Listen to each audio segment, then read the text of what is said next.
বিষয়টা আমাকে খুব পীড়া দিচ্ছে ভিতর থেকে, যেটা আমাদের আচরণ, আমরা যে এত বেশি মানে দাসত্বের একটা ইয়াতে চলে আসছি, মেজাজটা আমাদের দাসত্বের মধ্যে চলে আসছে।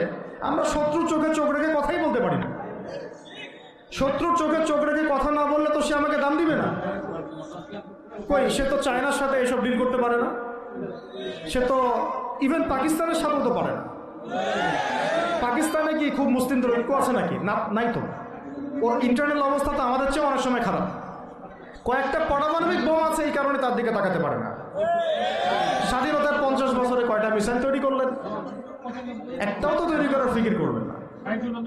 তাহলে বিগত 50 বছরের ইতিহাস যদি আমরা ঘাঁটি, তাহলে দেখব যে যত রকমের মানব রচিত তন্ত্রমন্ত্র আছে, এই তথাকথিত গণতন্ত্রই বলেন, আর এই জাতীয়তাবাদের কথাই বলেন, আর এই তথাকথিত ধর্মনিরপেক্ষতাবাদ, আর এই কমিউনিজম, যা আছে সব ফেল করেছে।